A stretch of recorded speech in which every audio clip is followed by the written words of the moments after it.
Hello students, section 137 हम start करने जा रहे हैं। इसमें आपके पास है copy of financial statements ROC को फाइल करनी है।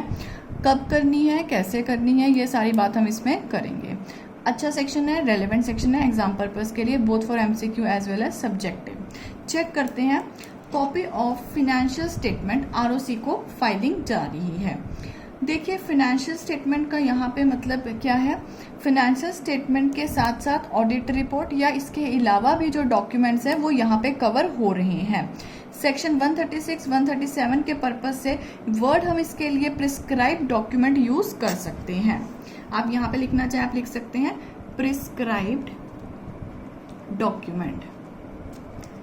चेक करते हैं, दो सिचुएशंस हम कवर करते हैं। फिनेंशियल स्टेटमेंट्स की कॉपी आरओसी को फाइल करनी है अगर एजीएम कंपनी की हेल्ड हुई है, तो ऐसे केस में copy of prescribe document adopt हुआ है अगर, यानी कि शेयर होल्डर्स ने उसके लिए रेजोल्यूशन पास कर दिया है, यस कर दिया है, कन्फर्मिटी डाल दी है।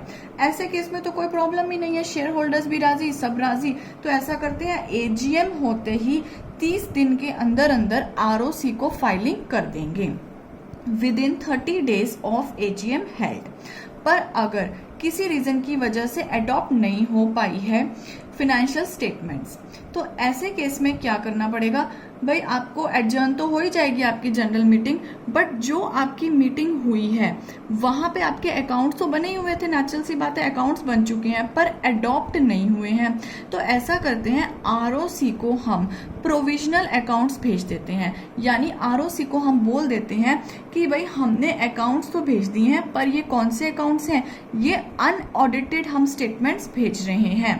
तो ये हमने कितने दिन के अंदर भेजना है, बिल्कुल same as it is. AGM होते ही 30 डेज के अंदर अंदर हमने ये भेज देने हैं प्रोविजनल आरओसी को।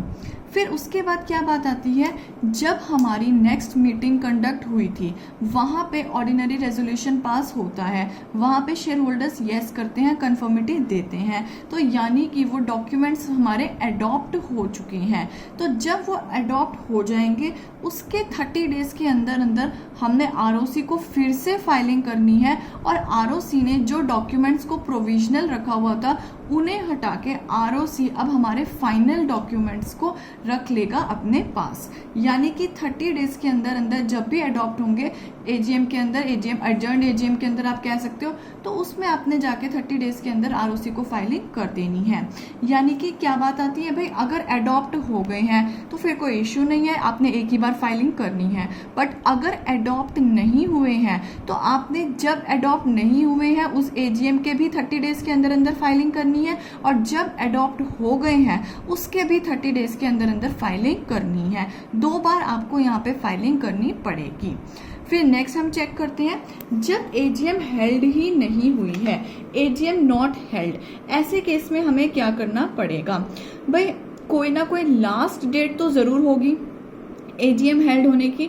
ये आपको कैलकुलेट करना आता है ना, आपको पता है अच्छे से कि हमने कैसे 15 मंथ का गैप लेना है, कैसे हमने 6 मंथ्स क्लोजर से देखने हैं फिनेंशियल ईयर के। वो आप लास्ट डेट एक निकाल लोगे कि ये लास्ट डेट हमारी पड़ती है, इस दिन तक हमारी एजीएम हेल्ड हो जानी चाहिए थी।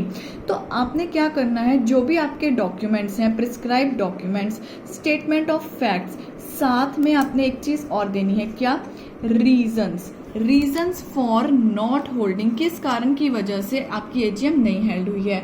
भाई कोई जेन्युइन रीजन हो सकता है, ठीक है, कोई बहुत ही हो सकता है, कोई नेचुरल कैलेमिटी का एग्जांपल कई बार हमने लिया है, तो ये रीजन हो सकता है। जो भी आपका रीजन है, इंटरनल रीजन भी हो सकता है, वो रीजन आपने साथ में जरूर लिखना है। ये आपको लॉ मेकर मैंडेट कर रहा है।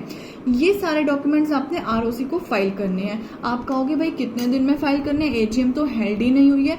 एजीएम चाहे हेल्ड नहीं हुई है, पर जो लास्ट डेट आपने निकाली थी जिस दिन पे AGM should have been held, तो ऐसे केस के अंदर आपने 30 डेज फ्रॉम द डेट जब एजीएम हेल्ड हो जानी चाहिए उसके साथ साथ आपने करते हुए चलना है 30 डेज के अंदर अंदर। ये बात आ जाती है हमारे पास कि कब कब हमने कहाँ कहाँ कितने कितने दिन के अंदर फाइलिंग करनी है, ये भी एक रेलेवेंट क्वेश्चन आपका बनता है।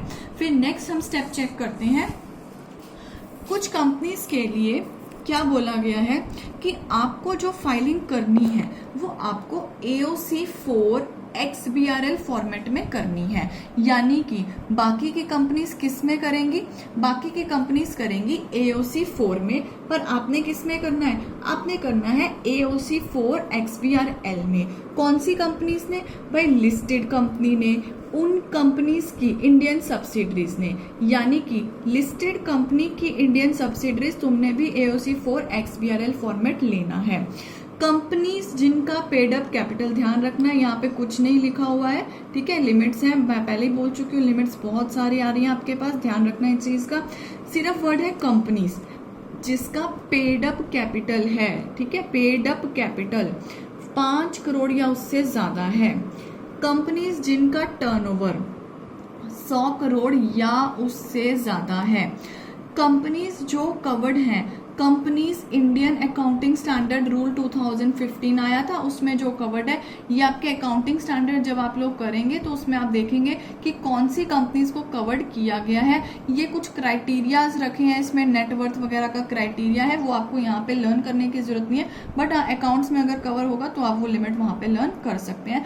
लॉ के पर्पज से आपने सिर्फ इतना ध्यान रखना है, जो कंपनीज इंडियन अकाउंटिंग स्टैंडर्ड जो रूल्स आए थे 2015 में उनमें कवर्ड थी, उन्हें AOC 4 XBRL फॉर्मेट यूज करना है फाइलिंग पर्पस के लिए। ये नहीं यूज करना है NBFC को, फाइनेंस कंपनीज को, हाउसिंग फाइनेंस कंपनीज को, बैंक को, इंश्योरेंस को, इन्हें ये नहीं यूज करना है। ध्यान रखना है, आपको पता चल ही गया होगा भाई, एक दिख ही रहा है साफ साफ, एक बढ़िया क्वेश्चन इसके ऊपर बन सकता है।